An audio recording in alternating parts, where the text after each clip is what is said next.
Having divided the Trojan army, Achilles drives one part towards the city, and the other into Xanthus, where he takes 12 youths alive, in order to sacrifice them at the tomb of Patroclus.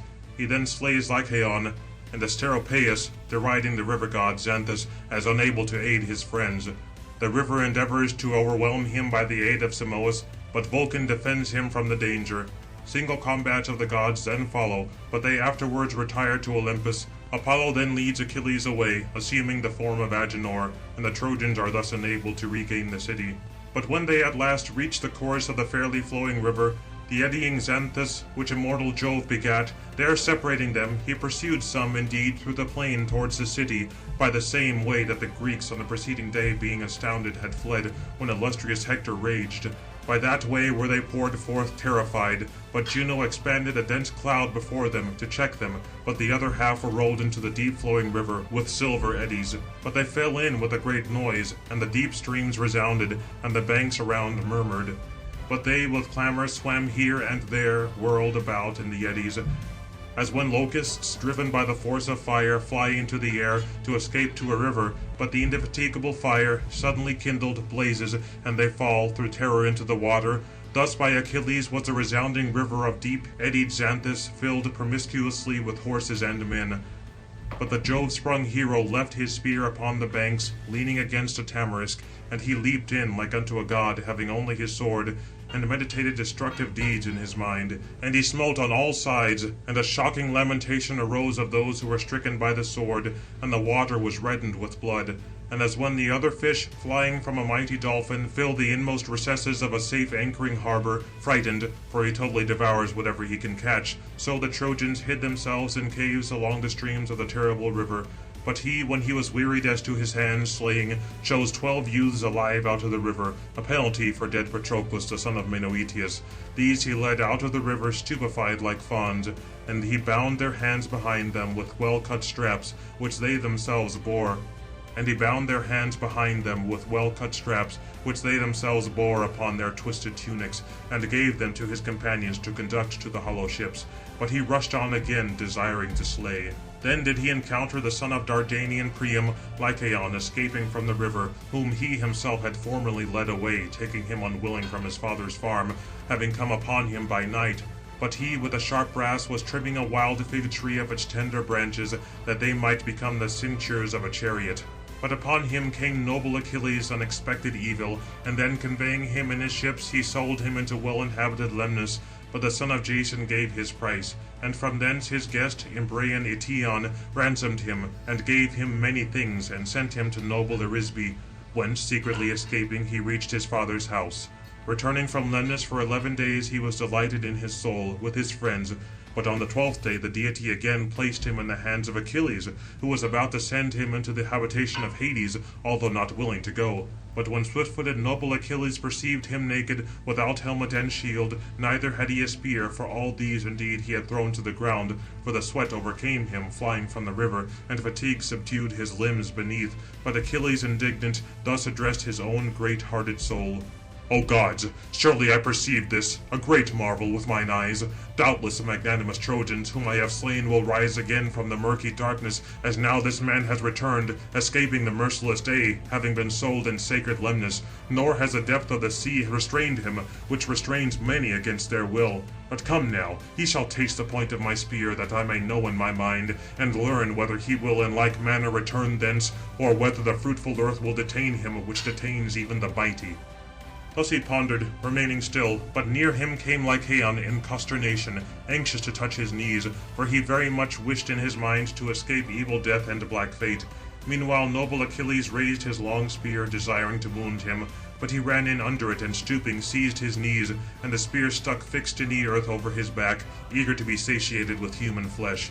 But he, having grasped his knees with one hand, supplicated him, and with the other held the sharp spear, nor did he let it go, and supplicating addressed to him winged words: O Achilles, embracing thy knees, I supplicate thee, But do thou respect and pity me. I am to thee in place of a suppliant to be revered, O Jove-nurtured one. For with thee I first tasted the fruit of Ceres on that day, when thou tookest me in the well-cultivated field, and didst sell me, leading me away from my father and friends to sacred Lemnos, and I brought thee the price of 100 oxen. But now will I redeem myself, giving thrice as many. This is already the 12th morning to me since I came to Troy, having suffered much, and now again pernicious fate has placed me in thy hands.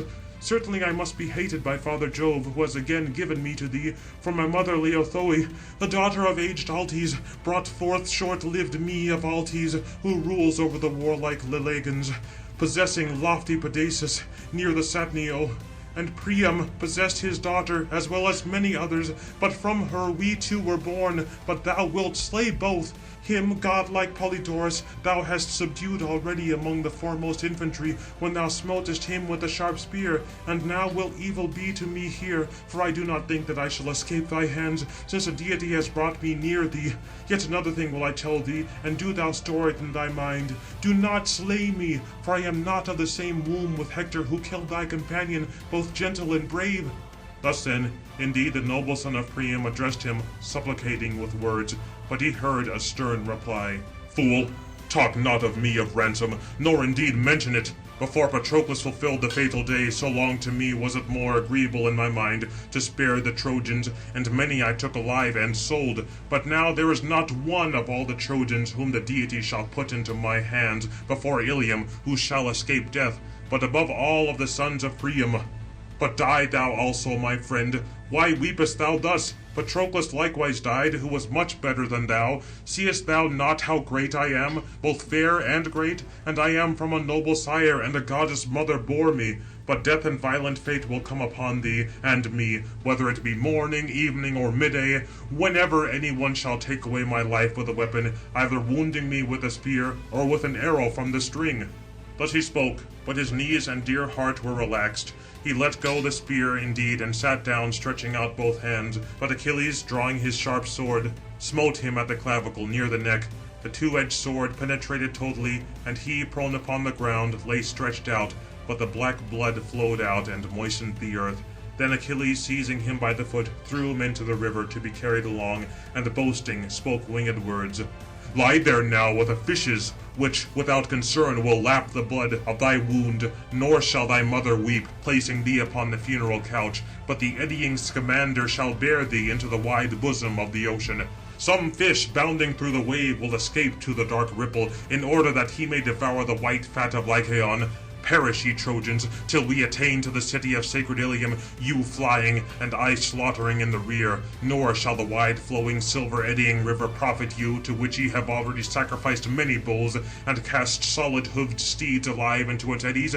But even thus shall ye die an evil death, until ye all atone for the death of Patroclus, and the slaughter of the Greeks, whom ye have killed at the swift ships, I being absent. Thus he spoke. But the river was the more enraged at heart, and revolved in his mind how he might make noble Achilles cease from labour, and avert destruction from the Trojans.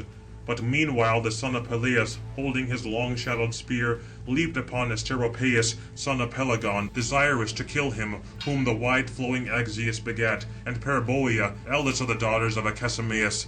For with her had the deep eddying river been mingled. Against him Achilles rushed, but he, emerging from the river, stood opposite, holding two spears, for Xanthus had placed courage in his mind, because he was enraged on account of the youths slain in battle, whom Achilles had slain in the stream, nor pitied them.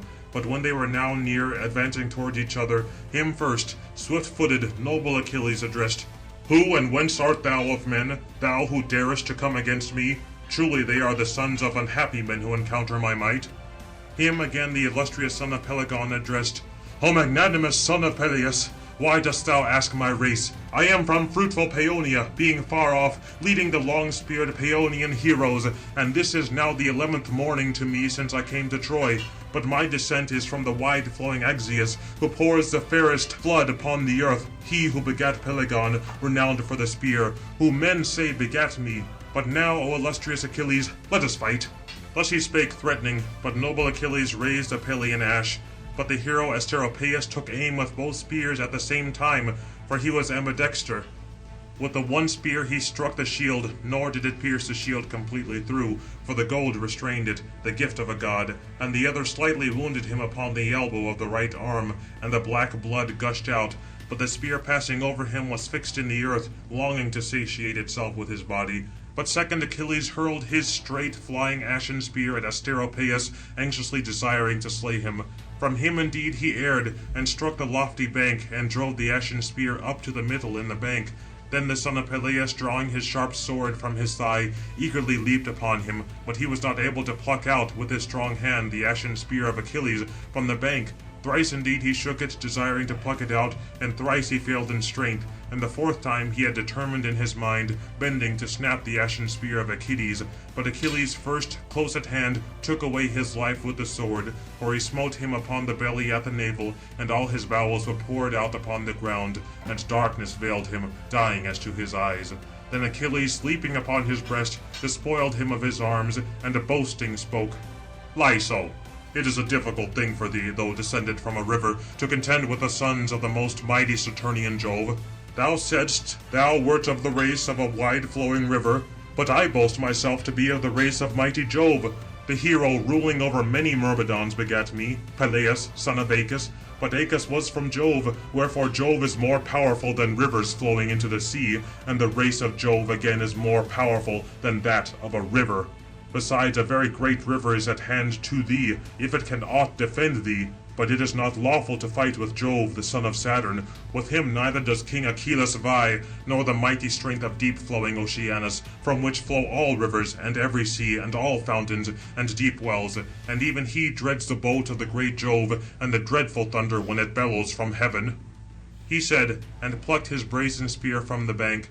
But him he left there, after he had taken away his life, lying in the sand, and the dark water laved him.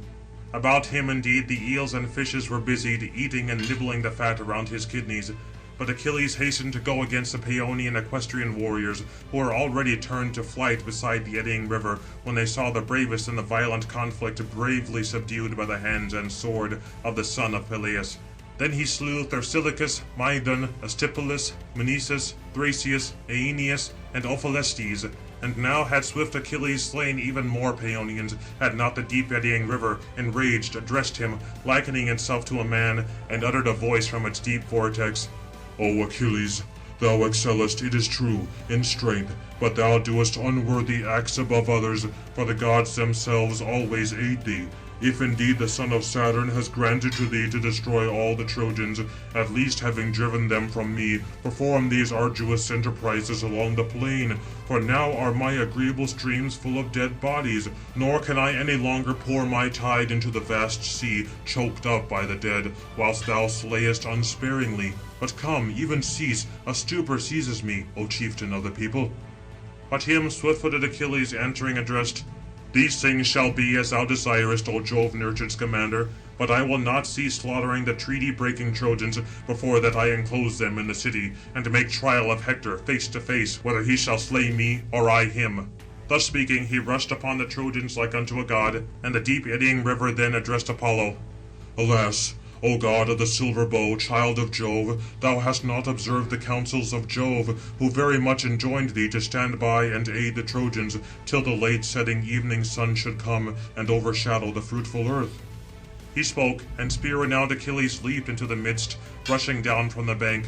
But the river rushed on, raging with a swollen flood, and turbid excited all his waves, and pushed along the numerous corpses which were in him in abundance, whom Achilles had slain. These he cast out, roaring like a bull, upon the shore. But the living he preserved in his fair streams, concealing them among his mighty deep gulfs.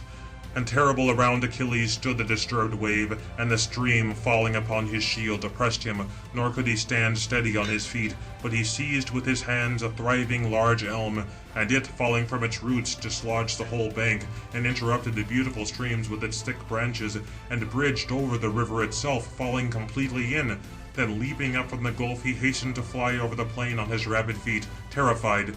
Nor yet did the mighty god desist, but rushed after him, blackening on the surface, that he might make noble Achilles cease from toil, and avert destruction from the Trojans. But the son of Peleus leaped back as far as is the cast of a spear, having the impetuosity of a dark eagle, a hunter, which is at once the strongest and the swiftest of birds.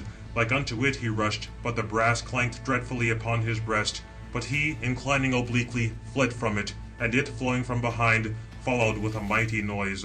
As when a ditch worker leads a stream of water from a black flowing fountain through the plantations and gardens, holding a spade in his hands, and throwing out the obstructions from the channel, all the pebbles beneath are agitated as it flows along, and rapidly descending it murmurs down a sloping declivity, and outstrips even him who directs it. So the water of the river always overtook Achilles, though being nimble. For the gods are more powerful than mortals. As often as swift-footed noble Achilles attempted to oppose it, and to know whether all the immortals who possess the wide heaven put him to flight, so often did a great billow of the river, flowing from Jove, lob his shoulders from above, whilst he leaped up with his feet, sad in mind, and the rapid stream subdued his knees under him, and withdrew the sand from beneath his feet. But Pelides groaned, looking toward the wide heaven. O Father Jove, how does none of the gods undertake to save me miserable from the river? Hereafter indeed I would suffer anything, but no other of the heavenly inhabitants is so culpable to me as my mother, who soothed me with falsehoods, and said that I should perish by the fleet arrows of Apollo, under the wall of the armed Trojans. Would that Hector had slain me, who here was nurtured the bravest, then a brave man would he have slain, and have despoiled a brave man. But now it is decreed that I be destroyed by an inglorious death, overwhelmed in a mighty river, like a swineherd's boy, whom, as he is fording it, the torrent overwhelms in wintry weather. Thus he spoke, but Neptune and Minerva, very quickly advancing, stood near him, but in body they had likened themselves to men, and taking his hands in their hands, strengthened him with words. But to them earth-shaking Neptune began discourse. O son of Peleus, neither now greatly fear, nor yet be at all dismayed. So great allies from among the gods are we to thee, Jove approving it, I and Pallas Minerva, so that it is not decreed that thou shouldst be overcome by a river. It indeed shall soon cease, and thou thyself shalt see it, but let us prudently suggest, if thou be obedient, not to stop thy hands from equally destructive war, before thou shalt have enclosed the Trojan army within the renowned walls of Troy, whoever indeed can escape. But do thou, having taken away the life of Hector, return again to the ships, for we grant to thee to bear away glory. They indeed, having thus spoken, departed to the immortals, but he proceeded towards the plain, for the command of the gods strongly impelled him, and it was all filled with the overflowed water. Much beautiful armor and corpses of youths slain in battle floated along, but his knees bounded up against the course of it, rushing straight forward, for Minerva had put great strength into him, nor did Scamander remit his strength, but was the more enraged with the son of Peleus. And he swelled the wave of the stream, and shouting, animated Simois.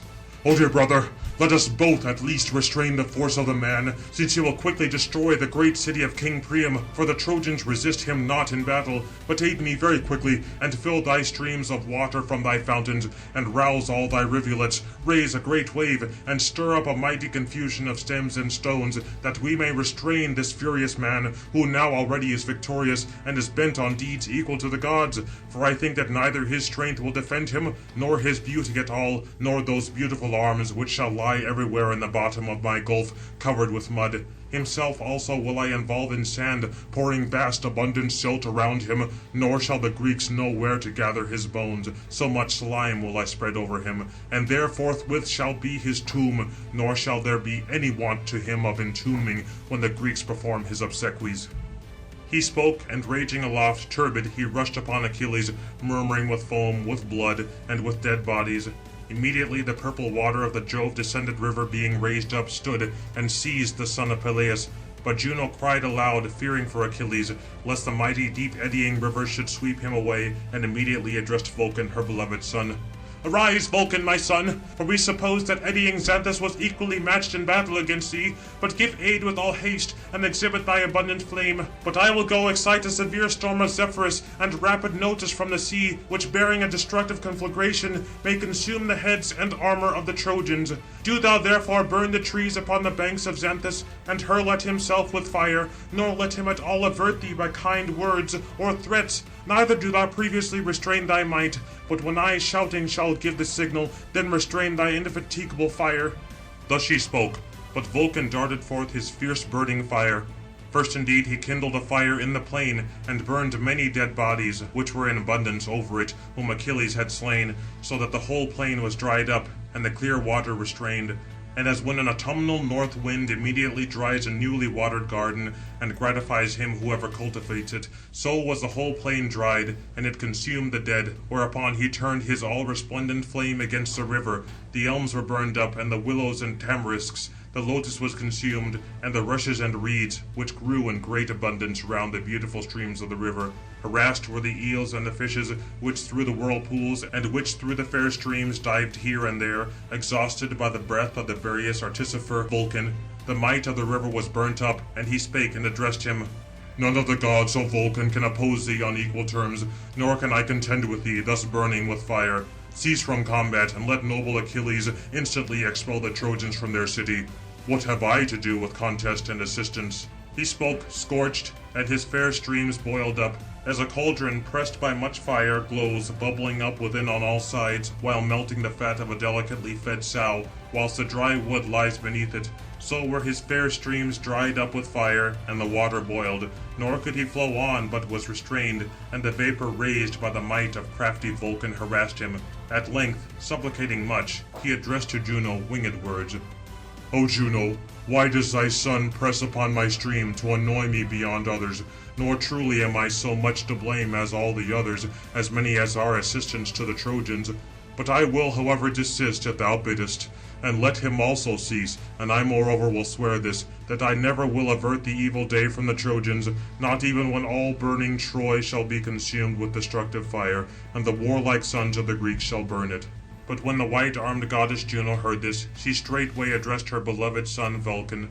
Vulcan, my illustrious son, abstain, for it is not fitting thus to persecute an immortal for the sake of mortals. Thus she spoke, and Vulcan extinguished his glowing fire, and the refluent water immediately lowered its fair streams. But when the might of Xanthus was subdued, then indeed they rested, for Juno restrained herself, though enraged. Among the other gods, however, grievous, troublesome contention fell out, and the inclination in their minds was borne in opposite directions. They engaged with a great tumult, and the wide earth re-echoed, and the mighty heaven resounded around. And Jove heard it sitting upon Olympus, and his heart laughed with joy, when he beheld the gods engaging in contest. Then they did not long stand apart, for shield-piercing Mars began, and rushed first against Minerva, holding his brazen spear, and uttered an opprobrious speech. Why thus, O most impudent, having boundless audacity, dost thou join the gods in battle? Has thy great soul incited thee? Dost thou not remember when thou didst urge Diomede, the son of Tydeus, to strike me? And taking the spear thyself, thou didst direct it right against me, and didst lacerate my fair flesh? Now therefore I think that I will chastise thee for all that thou hast done against me. So saying, he struck her on the fringed aegis, horrible, which not even the thunderbolt of Jove will subdue. On it gore-tainted Mars smote her with a long spear, but she, retiring, seized in her stout hand a stone lying in the plain, black, rugged, and great, which men of former days had set to be the boundary of a field.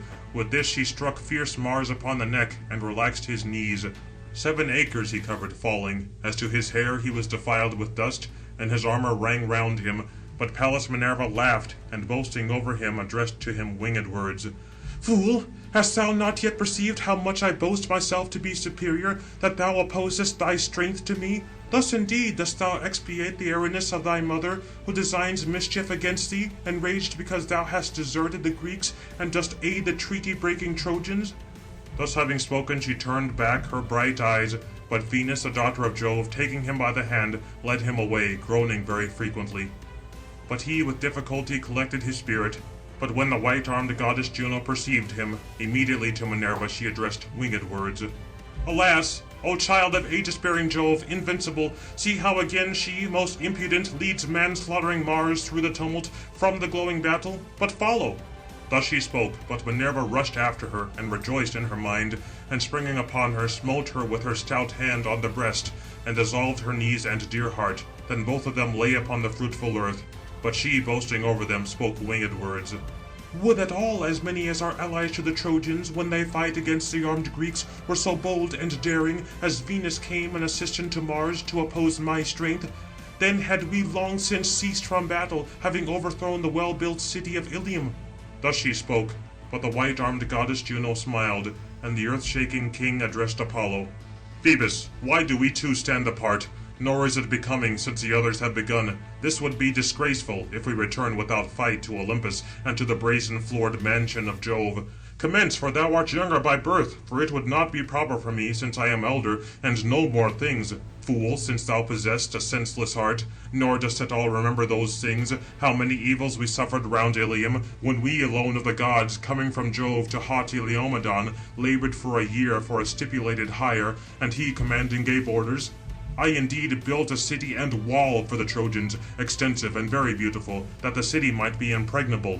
Whilst thou, O Phoebus, didst feed his stamping-footed, curved-horned oxen among the lawns of many-veiled, woody Ida. But when now the jocund hours had brought round the period of payment, then did violent Laomedon forcibly defraud us both of all reward, and having threatened, dismissed us, and defraud us, and beside he threatened that he would bind our feet and hands from above, and sell us into distant islands, and affirmed that he would cut off the ears of both with the brass. But we immediately returned back with indignant mind, enraged on account of the rewards which having promised he did not make good. Is it for this thou dost now gratify the people? Why dost thou not strive along with us, that the treaty-breaking Trojans may basely perish from the root, with their children and modest wives? But him the far-darting king Apollo in turn addressed. O Neptune, wouldst thou not say that I am prudent, if I should now contend with thee for the sake of miserable mortals, who, like the leaves, are at one time very blooming, feeding on the fruit of the soil, and at another again perish without life? Rather let us cease from combat as soon as possible, and let them decide the matter themselves. Thus having spoken, he turned himself back, for he was afraid to come to strife of hands with his uncle. But him his sister, rustic Diana, the mistress of wild beasts, harshly rebuked, and uttered this upbraiding speech. Fliest thou, far-darter, and hast thou yielded the whole victory to Neptune, and dost thou give easy glory to him? O fool, why in vain dost thou hold an useless bow? No longer now shall I hear thee boasting in the halls of our sire, as formerly amongst the immortal gods, that thou wouldst fight in opposition to Neptune. Thus she spoke, but her the far-darting Apollo by no means addressed. But the venerable spouse of Jove, enraged, rebuked her who rejoices in arrows with reproaching words. How darest thou now, fearless wretch, stand against me? A difficult match am I for thee to be opposed to my strength, although thou art a bow-bearer. For Jove has made thee a lioness among women, and suffered thee to kill whatever woman thou wilt. Certainly it is better to slay wild beasts among the mountains, or rustic stags, than to fight bravely with thy betters. But if thou desirest to have a knowledge of battle, come on, that thou mayest well know how much the better I am, since thou opposest strength to me. She spoke, and with her left hand seized both Diana's hands at the wrist, and with the right hand plucked the bow from her shoulders. Smiling, she beat her about the ears with it, while she writhed herself, and the fleet arrows fell out of her quiver as she moved. Then the goddess fled, weeping like a dove which flies from a hawk to a hollow rock, her hiding place, for neither was it fated that she should be taken by it. So she fled weeping, and left her arrows there. But the messenger Mercury, the slayer of Argos, addressed Latona. O Latona, I will by no means fight with thee, for difficult indeed would it be to combat with the wives of cloud-compelling Jove, but rather, very forward among the immortal god, boast that thou hast conquered me by violent force. Thus indeed he spoke, but Latona collected together the bent bow and the arrows which had fallen here and there amid the whirl of dust. She, having taken the arrows, followed her daughter. But the daughter had arrived at Olympus, and at the brazen-floored palace of Jove, and had sat down at the knees of her father, weeping, whilst her ambrosial robe trembled around, and her Saturnian father drew towards him, and sweetly smiling, interrogated her. Which now of the heavenly inhabitants, my dear child, has rashly done such things to thee, as of having done some evil openly? But him the fair-crowned mistress of the chase addressed in turn. Thy spouse, the white-armed Juno, has injured me, O father, from whom contention and strife await the immortals. Thus they indeed spoke with one another. But Phoebus Apollo came to sacred Ilium, for the wall of the well-built city was a care to him, lest the Greeks, contrary to fate, should overthrow it that day. The other ever-existing gods, however, repaired to Olympus, some indeed indignant, but others greatly boasting, and they sat down beside their father, the collector of dark clouds. But Achilles slew at once the Trojans themselves and their solid-hoofed steeds, and as when a smoke ascending from a burning city reaches the wide heaven, but the wrath of the gods has excited it, it creates toil to all, and sends griefs upon many, so did Achilles cause toil and griefs to the Trojans. Meanwhile aged Priam stood upon a lofty tower, and observed huge Achilles, but by him the routed Trojans were easily thrown into confusion, nor was there any might in them. Then groaning he descended from the tower to the ground, in order to direct the illustrious guards at the gates along the wall. Hold the gates open in your hands until the people flying come into the city, for Achilles is at hand routing them. Now I think that destructive deeds will be, but as soon as they revive, hemmed in within the wall, put to again the well-fitted doors, for I tremble lest this destructive man rush within the wall. Thus he spoke, but they opened the gates and pushed back the bolts, and they being opened afforded safety. But Apollo leaped out to meet them, that he might avert destruction from the Trojans. Then they, parched with thirst, and covered with dust, fled from the plain directly towards the city and the lofty wall. But he furiously pursued with his spear, for fierce madness constantly possessed his heart, and he burned to bear away glory. Then indeed the sons of the Greeks had taken lofty-gated Troy, had not Phoebus Apollo excited noble Agenor, a hero, the son of Antenor, both blameless and brave. And into his heart he threw courage, and he himself stood beside him, leaning against a beech tree, that he might avert the heavy hands of death. But he was overshadowed by much darkness. But he, when he perceived Achilles, the destroyer of cities, stood still, and much was his heart darkened, as he remained. And sighing, he thus addressed his own great soul. Alas me, if indeed I fly from terrible Achilles, in the way by which the others routed are flying, even thus will he seize me, and will slay me unwarlike. But if I suffer these to be thrown into confusion by Achilles, the son of Peleus, and fly in another direction on my feet from the wall through the Ilian plain, until I reach the lawns of Ida, and enter its thickets, then indeed, having bathed myself at evening in the river, I may return back to Troy cleansed from sweat. But why does my mind commune these things? Truly he may observe me departing from the city towards the plain, and quickly pursuing may overtake me on his swift feet.